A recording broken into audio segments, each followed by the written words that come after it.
Assalamualaikum warahmatullahi wabarakatuh. Alhamdulillah, wassalatu wassalamu ala sayyidina Rasulillah Muhammad ibn Abdullah al-Fatih lima ughliq wal khatim lima sabaq, nasirul haq bil haq wal hadi ila siratikal mustaqim wa ala alihi wa sahbihi haqqa qadrihi wa miqdarihi al-azim. Nasrun minallah wa fatun qarib wa basyiril mu'minin. Assalamu alayka ya sayyidi ya Rasulullah. Assalamu alayka ya Imam Mahdi. Assalamu alayka Nabiullah Khidir bin Malkan. Rabbi israh li sadri wa yassir amri wahlul 'uqdatam min lisani yafqahu qawli wahdi qalbi wasaddid lisani bihaqqi sayyidina Muhammad sallallahu alaihi wasallam. Nawaitu ta'alluma wa ta'lima wa tadhakkura wa tadhkira wan naf'a wal intifa'a wal ifadata wal istifada والحتى على تمسكي بكتاب الله وسنة رسوله والدعاء إلى الهدى والدلالة على الخير ابتغاء مرضات الله وقربه سبحانه وتعالى. Alhamdulillah, segala puji syukur kita panjatkan kepada Allah. Malam hari ini Allah berikan karunia dan rahmatnya kepada kita semua, sehingga kita dipilih oleh Allah sebagai hamba-hamba yang memenuhi panggilan Allah Subhanahu wa taala untuk bersama-sama melaksanakan kewajiban, yakni salat maghrib berjamaah bersama-sama. Dilanjutkan dengan kita duduk di tempat yang mulai ini untuk thalabul ilmu, kemudian nanti diakhiri bersama-sama dengan salat isya berjamaah. Semua orang memiliki keinginan, semua orang memiliki harapan, cita-cita yang kepingin dikabul oleh Allah. Maka kata Allah, siapapun yang memiliki keinginan, cita-cita, harapan yang kepingin cepat-cepat dikabul oleh Allah, falyastajibu li wal yu'minu bih. Maka ketika Allah mengundang kita melalui kumandang adzan, maka bersegeralah kita untuk memenuhi panggilan Allah Subhanahu wa taala. Kalau seseorang selalu mendengar daripada seruan azan atau panggilan Allah, dia langsung menunaikan kewajibannya. Dia tunaikan salat zuhurnya, asarnya, maghribnya, isyanya, subuhnya, maka ketahuilah mereka-mereka yang akan memperoleh keberkahan bukan hanya di dunia, tapi keberkahan akan diraihnya di akhirat. Allahumma ya Rabbal. Maka ketika kita rumahnya dekat masjid atau ada pengajian atau tahu di situ ada tempat ibadah, kita mampu tapi kita tidak mau, mampu gak ada kegiatan, mampu gak lagi sakit, mampu tidak ada kepentingan, tapi kita tidak mau untuk menghadiri majlis, untuk menghadiri sholat jamaah bersama-sama atau kajian, suatu saat pasti Allah akan berikan saat-saat di mana hamba Allah tersebut yakni pengen tapi sudah tidak mampu lagi, mau tapi sudah tidak mampu lagi, hadirin dan dirahmati oleh Allah Subhanahu wa taala. Makanya ini anugerah yang terbesar. Hari ini kita hidup, hari ini kita ibadah, maka syukuri nikmat tersebut, sehingga pastinya Allah akan mendatangkan kenikmatan-kenikmatan yang lebih besar, yang tentunya memberikan keberkahan bukan hanya di dunia, insya Allah sampai di akhirat. Allahumma. Bapak Ibu, orang-orang soleh dan soleha yang dirahmati oleh Allah Subhanahu wa taala, kalau kita lihat tanggalan semakin dekat, semakin dekat, semakin dekat. Sebentar lagi ini ada tamu yang akan datang ketuk pintu kita, masuk ke keluarga kita, ketemu sama istri dan anak keturunan kita. Ngapunten, tamunya itu bukan 1 jam, tamunya bukan 1 hari, tamunya bukan 1 minggu. Ini tamu datang sudah ditunggu 12 bulan, sudah ditunggu selama 1 tahun. Dia singgah ke tempat kita tinggal, rumah kita masing-masing, kemudian dia memberikan hidangan, ketuk rumah kita, ketemu sama suami, istri, dan keturunan kita, dia bawa hidangan yang sangat mulia yang datangnya dari Allah. Apa hidangannya? Dia bawa rahmatnya Allah, karunia Allah, ampunannya Allah, bahkan pembebasan dari api nerakanya Allah Subhanahu wa taala. Dan ketika ini tamu datang kepada kita semua, ini tamu lebih mulia dibandingkan tamu-tamu yang lain. Ini tamu khusus untuk tamu ini datang ke tempat kita yang kurang lebih 35 hari lagi. Seandainya kita tidur pada siang, pada malam gitu ya, apalagi pada pagi, maka tidurnya pun dinilai ibadah. Napas kita ketika datang tamu ini, kualitas keimanan ketakwaan kita kepada Allah Subhanahu wa taala bertambah, maka yakin dan pastinya napas kita, kata Nabi Muhammad, kayak kita sedang bertasbih kepada Allah Subhanahu wa taala. Ada tamu ini tidak ada ibadah sunnah, karena ibadah sunnah khusus datangnya tamu ini seperti dia melakukan kewajiban. Bagaimana ketika dia melakukan kewajiban? Pada saat tamu ini datang, maka kata Nabi Muhammad SAW, ketika dia melakukan kebaikan, maka yakinnya akan diberi ganjaran oleh Allah 70 dha'fin, 700 kali lipat. Ini tamu yang dimaksud apa? Syahrul Ramadan. Ini tinggal selesai nih, sebentar lagi nih. Ini sudah memasuki akhir putaran terakhir di bulan Rajab. Ini adalah tanggal 25 Rajab. Ya Allah, telat maning pan ketemu Ramadan. Wingi oli sarung anyar, pan oli sarung anyar maning. Allahumma. Cing ngomong amin sahabat tak diteni wong iki. Niki hari nanti rahmati oleh Allah Subhanahu. Mungkin kita merasa dalam hidup ada pikiran begini Bapak, iya ya, nyong ibadah, wis dikir munajat donga, kepengen besok nang surga ya manjing surga. Tapi potongan-potongan kula mlebet surgane, surga sing pintu nomor berapa ya? Atau seandainya masuk, gak mungkin dong kita sama Nabi Muhammad. Lah Nabi siapa, kita siapa? Pemikiran ini ternyata sama halnya dengan pemikiran sahabat Nabi bersama Thauban. Thauban ini Bapak Ibu yang dirahmati Allah Subhanahu wa taala, sahabat Nabi Muhammad SAW yang setiap hari, setiap pagi itu rindu dengan Nabi Muhammad, kepengin ketemu sama Nabi Muhammad, sehingga badannya itu makin hari, makin minggu, makin bulan kurus. Ada kesempatan Nabi bertanya kepada Thauban, ditanya Nabi Muhammad bertanya kepada Thauban, ya Thauban, sungguh semakin hari semakin bulan tidaklah aku memandang daripada pandangan tubuhmu kecuali tambah kurus, tambah kurus, tambah kurus. Kau tidak suka makan? Jangan-jangan kamu tidak suka minum atau apa? Kata Thauban, ya Rasulullah, bukan aku nggak suka makan, bukan aku nggak suka minum, tapi aku memikirkan engkau ya Rasulullah. Maksudnya duhur kita sama-sama sholat, kemudian terlintas di benak pikiran, apa Soban? Asar kira-kira bisa sama Nabi lagi nggak sholat ya? Begitu asar sudah dia, saya ya Rasulullah, teringat lagi sebentar lagi maghrib, sebentar lagi isya, kira-kira saya bisa bertemu Nabi enggak ya? Terus saya ada saat dimana saya memikirkan, iya kalau suatu saat saya nanti akan meninggal dunia, saya yakin semuanya meninggal, saya ataupun engkau ya Rasulullah. Cuman pertanyaan saya, ketika saya meninggal dunia, masuknya ke neraka atau surga ya? Yang saya pikirkan begitu saya masuk surga pun saya akan memikirkan lagi, kira-kira saya kalau di dunia ini bisa menatap wajah engkau, kira-kira di surga bisa tidak bareng dengan engkau ya Rasulullah? Sebab engkau Nabi, engkau Rasul, engkau maksum, gak punya salah, gak punya dosa.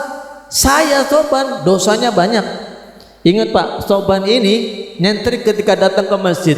Sukanya ketika ke masjid dia ibadah pilih pojok sebelah kanan. Makanya di dalam kitab Lubabul Hadis itu ya, itu diterangkan orang yang ketika masuk ke masjid kepengin keberkahan, kemuliaan, dia dapat pahala yang begitu besarnya. Setelah imam siapa? Kata Imam Ahmad, sebelah kanannya imam, terus sebelah kiri, kemudian semuanya dapat. Tapi jadi praktek, nah oh sebelah kanan, ya wis kanan kabeh bae, kirine kosongi bae ada dia, ya kowe salah. Ngoten nggih? Niki hadirin. Soban milihnya di pojok. Kenapa di pojok dekat dengan tembok? Karena soban yakin kalau saya sholat di dalam masjid di pojok nggak ada yang ganggu, khusyuk sekali. Itu ya, kan kita enak kalau di pojok sebelah kanan atau sebelah kiri, Pak, enak sekali. Kenapa? Nggak ada yang ganggu. Tapi kalau kita masuk ke masjid tengah atau sini, kita kadang-kadang bingung. Ya, makanya tolong perhatian ketika Anda masuk ke masjid, ada hak yang harus ditunaikan, yaitu sholat sunat tahiyatul masjid. Itu ya, meskipun sunat tapi sangat ditekankan.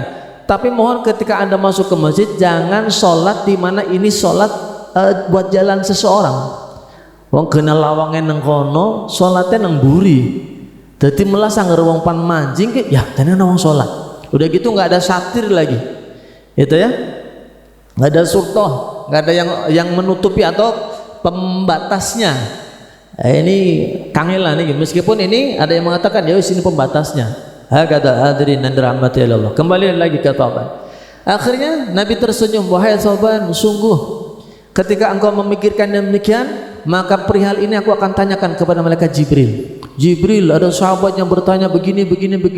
Dijawab langsung oleh Allah Subhanahu wa taala. Kemudian Jibril mengatakan kepada Rasulullah sallallahu alaihi wasallam, ya Rasulullah, katakan kepada sahabatmu yang setiap hari memikirkan keadaannya di dunia, di akhirat, bahkan di surga, apakah dia mungkin dengan engkau? Katakan ya Rasulullah. Allah berfirman, wa may yata'illaha wa rasul fa ulaika alladziina an'ama Allahu 'alaihim minan nabiyyin was-siddiqin wasyuhada'i was-shalihin wa hasuna ulaika rafiqa.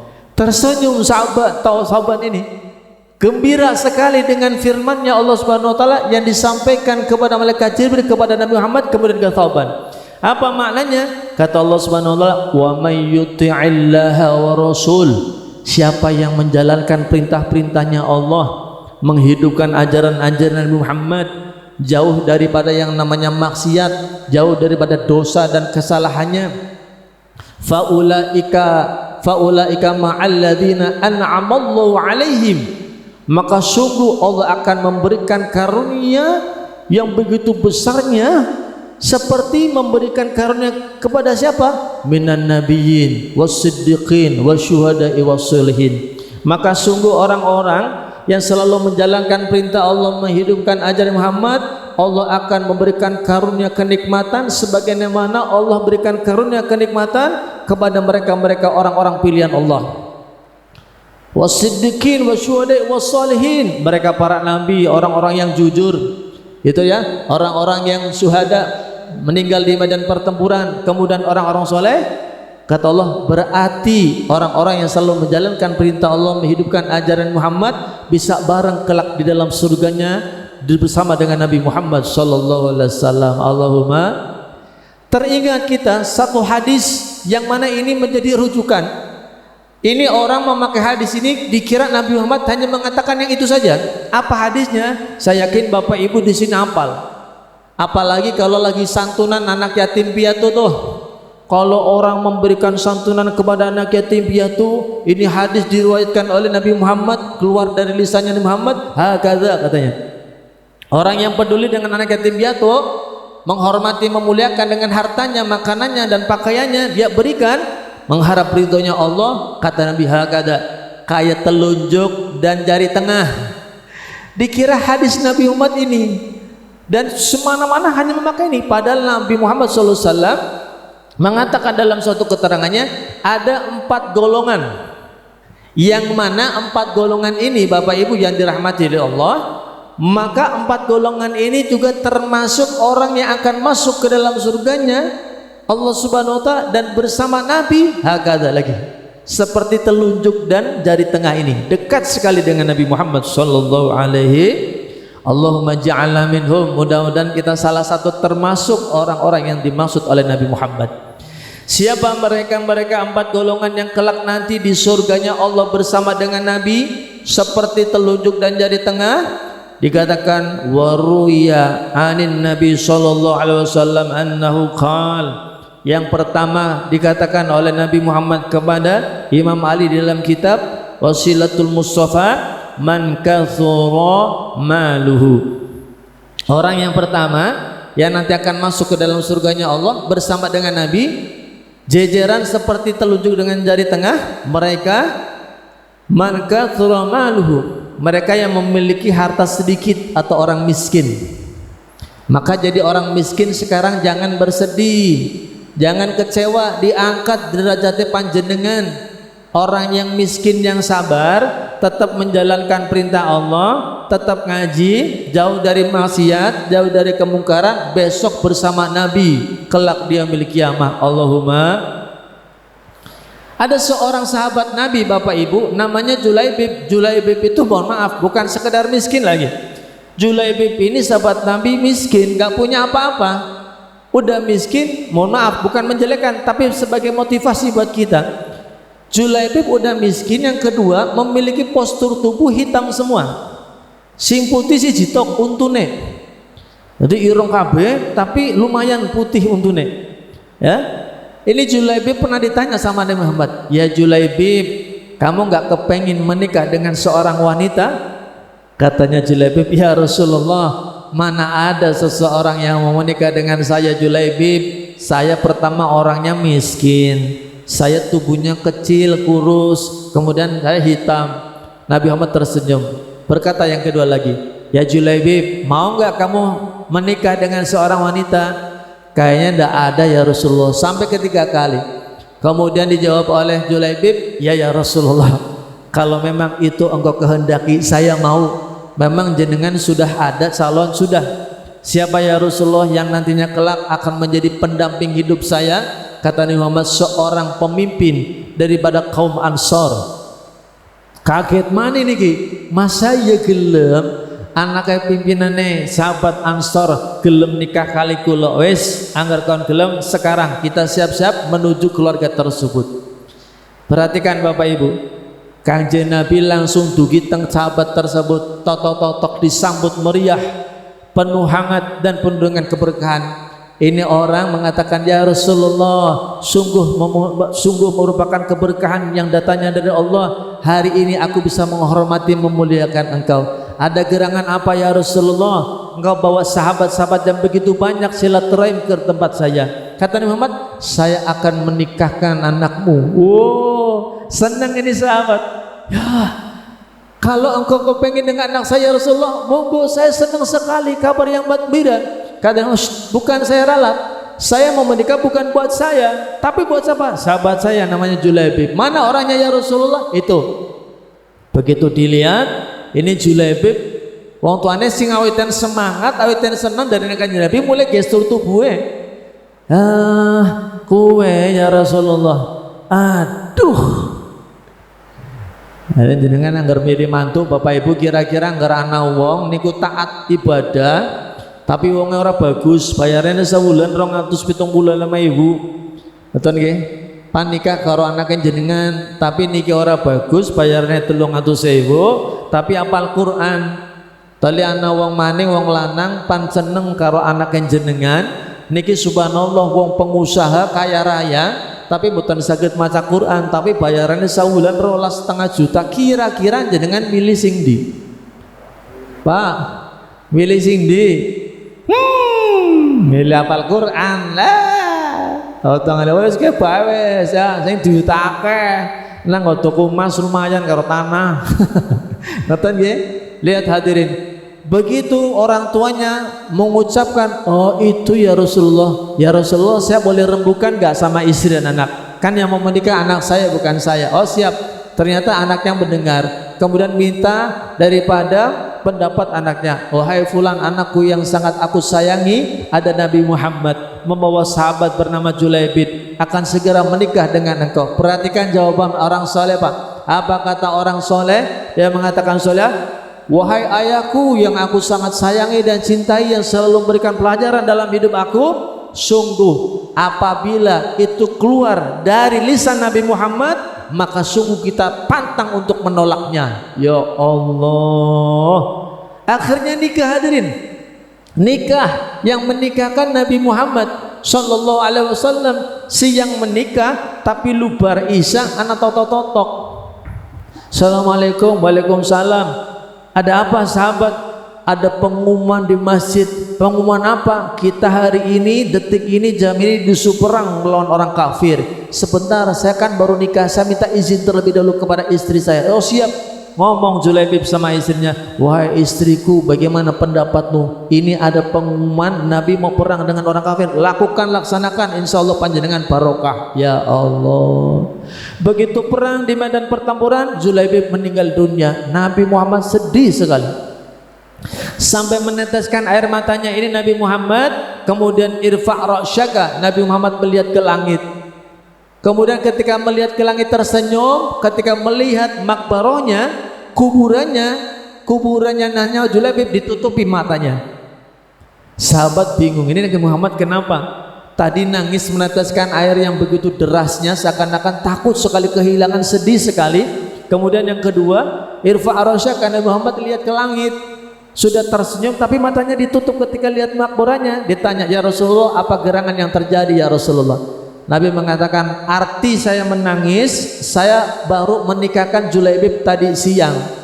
Julaibib belum merasakan kebahagiaannya dengan seorang istri yang sudah diidam-idamkan selama ini. Oh, lah jenengan ketika irfa' ra'syaka melihat ke langit, ada apa ketika jenengan tersenyum? Allah ridho dengan sahabatku yang nama Julaibib. Ya Allah. Kemudian kenapa engkau menutupi mata ya Rasulullah? Sungguh aku tidak melihat pemandangan di alam barzah, di alam kubur setelah Julaibib masuk ke liang kubur, kecuali beribu-ribu bidadari berebut kepengen bersama dengan Julaibib. Ya Allah. Wong miskin tapi taat dimuliakan oleh Allah Subhanahu wa ta'ala. Yang kedua, siapa gerangan orang-orang yang akan nantinya masuk ke dalam surga, kemudian bersama dengan Nabi Muhammad dekat sekali. Wa katsuru iyaluhu, orang dalam hidup banyak tanggungannya, akhirnya manusia yang mumet terus. Tapi ketika dia mumet, ya banyak tanggungannya, stres, bingung, tapi ngaji ora ditinggal. Stres, bingung, tapi ibadah. Makanya kalau jenengan kerja itu kewajiban, tapi sholat ya wajib. Makanya kalau kerja sampai ninggal sholat, jare wong ngomong kados niki, berarti anggar kerja selalu ninggal sholat kayak ember njugut ember tapi bocor embere. Kerjane wis maksimal tapi hasilnya nol. Kenapa? Ora barokah. Sebab apa? Ada panggilan sholat kita selalu menunda-nunda, bahkan kita tidak melaksanakan sholat. Ya Allah. Ini hadirin, kan Islam kan hurufnya 5. Donge wong yang wis manjing Islam wis komitmen no. Islam isya, subuh, lohor, kemudian asar, maghrib, berarti kudu ditunaikna. Ngoten nggih, arane be Islam niki hadirin yang dirahmati oleh Allah Subhanahu wa taala. Ya, banyak yang namanya permasalahannya, banyak yang namanya masalahnya, tapi tidak membuat surut dia tidak beribadah kepada Allah. Makanya saya sering mengatakan di majelis-majelis, kalau orang bahagia, kebahagiaan seseorang ada kaitannya dengan harta, maka Allah tidak adil, Bapak Ibu.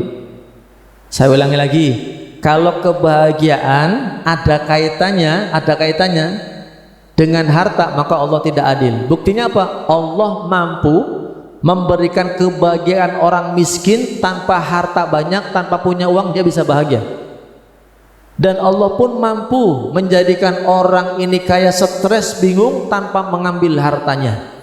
Maka ketika seorang sudah beriman, mau kaya dia tetap bersyukur dan selalu memuji-muji Allah, sehingga akan dapat nikmat-nikmat yang lebih besar lagi. Sehingga ketika dia miskin tapi dia bersabar, maka sungguh kata Muhammad akan gugur segala kesalahan dan dosanya. Allahumma, makanya kanjeng Nabi tonga, Allahumma ahyina miskinan wa amitna miskinan wa zumratil masakin yaumal qiyamah miskinan. Ya Allah, hidupkan saya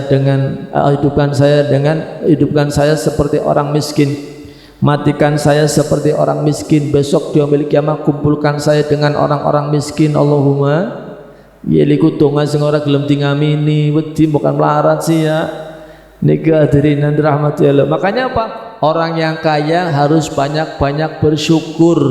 Yang miskin harus banyak-banyak bersabar. Tapi zaman saniki sing melarat ilang sabare, sing sugih ilang syukure. Ibadah yang paling hebat yang mulia bersyukur lho Pak. Malah jari Gus Bae istighfar sebisane bae wis secukupe bae, sing dibanyakin malah syukure. Ana ngoten kata tiang salat, kata tiang maca Quran, kata tiang ngaji tapi ora syukur, grundel terus. Ngomongannya ora enak, ngomongannya nyelekit. Lah niki kan berarti pun ora bersyukur. Jari ibadah ya. Tapi senenge grundel, ana udan kaya iki udan bae apa saja ya Allah, udan sing ganyami. Wah nggak panas baik panas sing ganyami ora don ora panas malah sing diganyami sama ya keder om.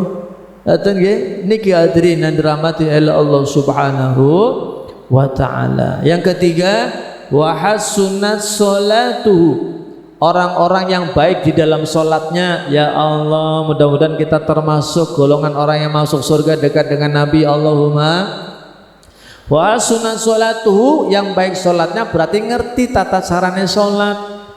Makanya sholat itu satu-satunya ibadah yang paling mulia. Sebab apa? Sholat tanpa melalui malaikat Jibril. Kalau ibadah yang lain itu melalui malaikat Jibril semua Pak. Birrul walidain ya melalui malaikat Jibril, zakat ya melalui malaikat Jibril. Ngaten nggih? Infak sedekah ya melalui malaikat Jibril. Tapi kalau sholat enggak, langsung Allah panggil kekasihnya yang mulia yaitu baginda Nabi Agung Muhammad sallallahu alaihi wasallam. Makanya bulan Rajab sering di mana-mana memperingati Isra. Tujuan apa? Donga. Salat Pak dari takbiratul ihram itu sampai salam donga. Termasuk ada kegiatan salat ketika seseorang yang mau salat ada suatu kewajiban terlebih dahulu yang wajibnya dengan kerjakan, jangan lupa dan jangan disepelekan. Sedurunge salat wonten kewajiban napa Pak? Hoi. Bu, saderenge salat napa Bu wonten kewajiban umat Islam? Napa? Wudu. Takashi Otomoro itu meneliti orang Jepang, bisane banyu ketika maring orang Islam niku didongakna diwiridi, kemudian ada yang khotmil Quran bawa, kalau ziarah bawa, diteliti sama Takashi Otomoro orang Jepang, dudu wong Islam. Begitu diteliti, oh ya pantes banyu ketika di depannya itu dibacakan zikir munajat doa, itu merupakan air yang penuh dengan kristal-kristal mutiara-mutiara yang indah. Andai kata masuk ke dalam jiwa seseorang, tubuh seseorang menjadi orang yang hebat, yang kuat, yang semangat. Ya nabi kaya kowe langsung metu banyune. Berarti kan kaya anak kontake ngeten nggih. Niki masyaallah niki hadirin masya Allah wa ta'ala. Memang kudune siki nganggo remote papan banyu be remote, ngoten numpak motor ya remote. Ngoten hadirin yang dirahmati Allah Subhanahu wa ta'ala. Kembali lagi hadirin. Maka ketika Takashi Otomoro meneliti baru-baru ulama kita jauh Pak. Bab sholat itu hadirin, wudhu pun termasuk doa. Makanya kita waktu kecil diajarkan sama orang-orang tua kita, kon zangerpan wudhu, hati-hati akawiridane dikir wudhu ke donga tok. Saya sempat bingung, sih kenapa? Jenengan anggar wudhu bukan sembarang wudhu. Ketika kita membasuh tangan, ya Allah, panjenengan sungguh curarane banyu wudhu, niku kerane keluar airnya menempel kepada tangan jenengan, niku dibacakan doa. Allahumma tfajjil ma'asika kulliha, Allahumma fajjadi min ma'asika kulliha. Ya Allah, niki kula badhe sujud badhe salat, terus kula banyu wudu, maka kula arep-arep banyu niki sing nempel tangane kula, sing mangke kula badhe sujud jenengan badhe salat, maka kula njaluk tulung Du Gusti jauhkan kedua tangan ini dari kemaksiatan. Ya Allah, jenengan mau kumur-kumur banyune dijak ngomong karo wiridan, karo ngomong mengemat apa? Allahumma a'inni ala dzikrika wa syukrika wa husni ibadatik. Banyune dijak ngomong, ya Allah, niki kula badhe banyu wudu nglakoni kewajiban saderenge salat, Kula saniki ya Allah Gusti badhe kumur-kumur, saderenge kumur-kumur kula ngomong karo panjenengan, donga karo panjenengan, jadikan lisan kami ya Allah sebagai hamba yang mudah menyebut namamu, menjadi hamba yang selalu mensyukuri nikmat-nikmatmu dan bisa beribadah dengan baik. Sawise rampung kula lan panjenengan sampun rampung kumur-kumur wonten malih napa? Istinsyak, memasukkan air ke dalam hidung, donga maning. Allahumma arini raihatal jannah. Ya Allah, kula badhe wudu niki banyu wudu sing mlebet teng napa hidung kula ya Allah. Jadikan ini saya sebagai hamba raihatal jannah, bisa mencium wangi bau surga. Berarti kan ini donga tok nih hadirin. Makanya tiang anggarepan wudu, anggarepan istinsyak niku aja sampai panjenengan orang nganggo ilmu, diambil sedikit dimasukkan kemudian serot. Kadang-kadang sing ngarane banyu wudu kerane wis metu kandegan banter. Maaf nggih, niku kula diajari ujian syukuran niku anggar banyu wudu ora oleh kebanteran Pak, makruh hukume. Menggunakan air meskipun di sini panjenengan enak secukupnya saja. Ini hadirin yang dirahmati oleh Allah Subhanahu wa taala. Oke enak ya, lah kau bunyi banter kan syek wis. Mubadir tok niki hadirin yang dirahmati oleh Allah Subhanahu wa taala pun ketika panjenengan menghirup Allahumma arihni raihatal jannah. Tapi begitu panjenengan mau membasuh muka, lah ini sudah mulai niat. Maka niat mengambil air wudu bukan di awal jenengan lagi membasuh yang namanya tangan. Kulolan panjenengan banyu wudu Bapak Ibu kemudian mengucapkan nawaitu wudu ali rafil, itu bukan niat. Sing namine niat iku jero ati, ora domong nabi ora apa-apa. Sing penting atine krentek klik wis hebat. Lah pengertiannya orang sekarang ketika niat di pertama, ini kan kacau Pak. Niat itu ketika mengambil air wudu pada saat membasuh muka. Niat ya Allah, orang bisa ngomong nawaitu ya Allah aku niat membersihkan hadas kecil karenamu ya Allah. Maka basuhan yang kedua, ini air yang sudah menempel ke tangan kita yang akan digunakan untuk membasuh muka kita, jak ngomong banyune Allahumma bayyid wajhi yauma tabyadu wujuh wa taswadu wujuh. Ya Allah, kula badhe sujud panglakoni kewajiban salat tapi kula banyu wudu rumiyin. Allahumma bayyid wajhi ya Allah, kula arep-arep nyaluk tulung maring panjenengan, jadikan ini wajah menjadi wajah yang putih. Yauma tabyadu wujuh wa taswadu wujuh, karena besok di yaumil kiamat hanya ada dua wajah antara hitam dan putih. Ya Allah, niki dadi sing arane wudu ya donga tok, salatnya donga tok hadirin. Makanya dinikmati salate, ora usah cepet-cepet. Dan mriki kan wis ngomong lu bar adzan pan qomat 10 menit wa. Kowe kadang-kadang tekane gembruduke ngeragi adzan lah kasih teka barang qomat. Makanya gemien suka enak gemien wis malah mboten wonten kados niki yakin. Kulo tak pikir-pikir ki wong di zaman saiki dienaki nganggo jam kados niki malah kadang-kadang nyepelek nang ngenteng-ngenteng is ya. Allahu Akbar, Allahu Akbar. Kalem John 10 menit maning kok tenang. Udu tuli mbuh apa ngopi-ngopi tuli ya dadi ya. Wah. Gemian lah kados niki aman Pak, krungu adzan langsung maring masjid, bisa qobliyah, bisa diridan, bisa donga. Saiki karena ngenteng-ngentengi. Ngoten nggih? Saiki wis ngerti kabeh berang menit 10 menit wis diteni kabeh Allah, nambah 10 menit kalem wis ngono banyu wudu kira-kira 2 menit, gotongnya wudu 3 menit wis cukup wis insyaallah wis kalem. Jebule wis komat ki ndang dapan, anjupane nah pipen. Dadi ora tenang loh. Pengen ngertos Bapak Ibu, Allah pertama kali memandang kita masuk ke masjid untuk sujud, yang dipandang oleh Allah apa? Ya Bani Adam undu zinatakum inda kulli masjid. Hei anak Adam, angger konpan salat menunaikan perintah Gusti Allah sing bener kelambine ditata. Jenengan ngadep maring wali kota, jenengan ngadep maring gubernur presiden pe ditata rumiyin Pak, asli ora sembarangan kelambine sarunge. Ning bisa sing sugih sing duit-duit akeh, keso pertama BHS ya kenal. Kecubung bu apa? Apa Pulau Bali.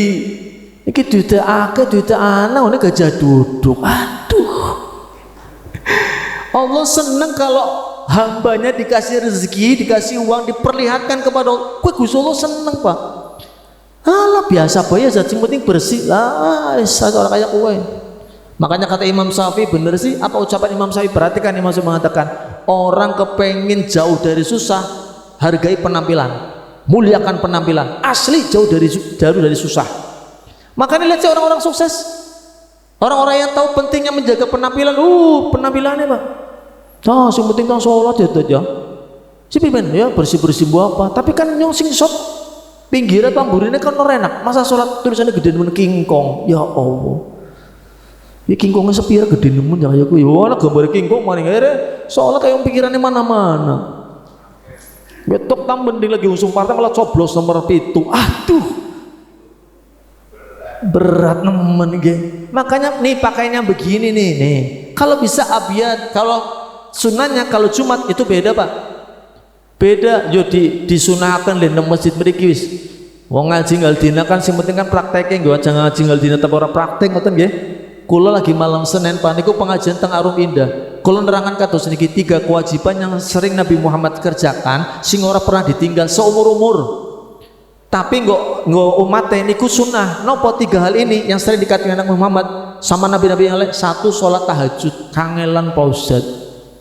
Loro siwakan. Lah kayo kangelan. Wis nomor terakhir bae wis apa? Witir.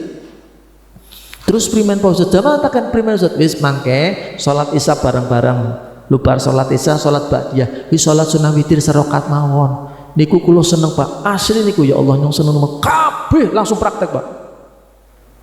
Niki berarti mengamalkan langsung. Makanya ngeruang pengajian tembudi-budi durung diamalkan dia orang bakal ningkat toh. Ilal ladzina amanu wa amilus sholihat. Soli ilmu, oleh wejangan nasihat dia malakan. Nonton nggih, niki hadirin, niki Isa jam pinten niki? Pinten menit maning?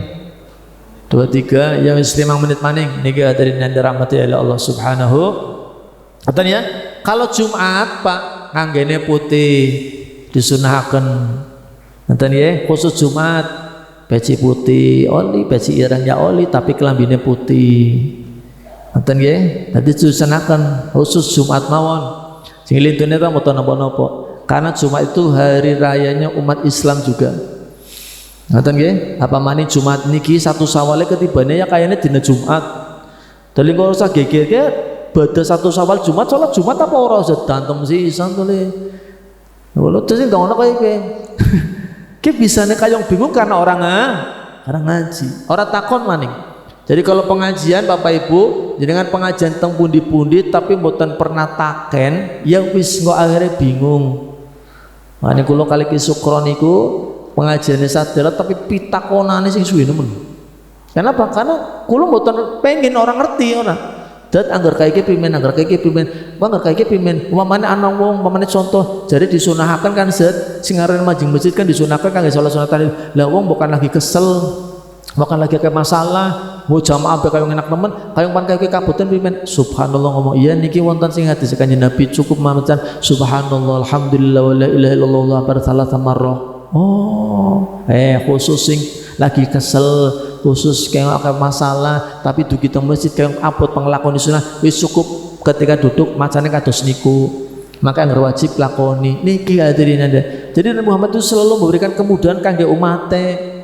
Wong kadang-kadang kula jenengan sing angel-angel kayak Gusti Allah niku mboten bosen mengampuni segala kesalahan dan dosa kita, tapi kita yang bosan minta ampun sama Allah Subhanahu wa taala. Asli niki. Jenengan maksiate kata, dosane kata teka mari Gusti Allah, nyesel, nangis, selesai. Bumbangane esuk maksiat maning teka maning ya dipangupura terus. Tapi saya dan jenengan kadang-kadang Allah tidak bosan-bosan memberikan ampunan kepada hamba-hambanya, tapi kadang-kadang hambanya yang bosan minta ampun dengan istighfar kepada Allah Subhanahu. Makanya ini bulan istighfar yuk bareng-bareng. Wis panjenengan seneng nemen iki ngaji dina kiye bengi ki aja ben akeh nemen kaya iki. Ngaji kan ora kaya loro berkat sih ya. Makanya dengan syiran sih. Golek ilmu ora kaya golet berkat. Yen golet berkat sanajan udannya pada mangka, golet ilmu ora kaya nonton golek. Yen nonton golek sampai jam 3 matane. Alah. Makanya untung nemen, termasuk ketika dengan rajaban niki ngaji kados niki, wong sing ngaji niku jare kanjeng Nabi dicatat termasuk birrul walidain. Allahumma. Bon sing terakhir, walam yaghtabil muslimina. Apa? Jangan selalu menggunjing seseorang umat Islam sedulure dewek, ora usah urusan wong, Pak. Jenengan ngomong kados niki, Ustaz, aku pengen anak amalan beli Pak Ustaz, endah aja domong wong laka. Jenengan apik ya domong, ora apik ya domong. Mangkat masjid niku awalnya domong, mangkat kiri ya domong. Kalau teng kampung be pengajian kae dus iku. Mangkat pertama bismillah tak rajaban mangkat pertama pe ngomong det kayong ya Allah jenengan durung mulai wis sanjuk. Kayong lagi coba sepi apa priben Pak Ustaz? Astagfirullah. Begitu rada telat pe domongi maning Pak Ustaz, yang telat-telat baik kayong coba lagi akeh Pak Ustaz. Ya Allah. Orang mangkat sisan malah ditelepon Ustaz lagi ngendi, dan orang mangkat jamnya bubar bae Pak Ustaz. Ya Allah. Yang kangelan mangkat pertama domo, mangkat rada telat, domo orang mangkat malah domo. Makanya jadi Ustaz ora enak Pak, wis cukup yang bae Pak di Pak. Niki hadirin dan dirahmati Allah Subhanahu. Bon, persiapkan yang terakhir, siapkan panjenengan. Pulang yuk kita buka Qur'annya lagi. Pulang kita siap-siap menyambut kedatangan Ramadan. Senang gembira, man fariha bidukhuli Ramadan. Sinten-sinten mawon sing kerasa senang 35 hari lagi belum ketemu bulan Ramadan, tapi jenengan sudah senang sekarang, gembira. Gembiranya dengan mempersiapkan niat untuk ibadah bulan Ramadan, maka Allah akan berikan keberkahan kemuliaan. Allahumma amin amin ya rabbal. Ya Rabbana tarafna bi anana tarafna wa anana ashrafna ala ladha ashrafna fatub alaina taubatan li kulli hauba wastur lana al-awrati wa aminir rawati waghfir li walidina rabbi wa mauludina wal ahli wal ihwani وسائر الهلان وكل ذي محبة أو جيرة أو صبا والمسلمين أجمع آمين رب اسمع فضلا وجودا منا لا باكتساب منا بالمصطفى الرسول نهضى بكل سول صلى وسلم ربي عليه عند الحب وآله وصحبه عند طش الشب والحمد لله في البدء والتناهي سبحانك اللهم وبحمدك أشهد أن لا إله إلا أنت أستغفرك وأتوب إليك. السلام عليكم ورحمة الله وبركاته.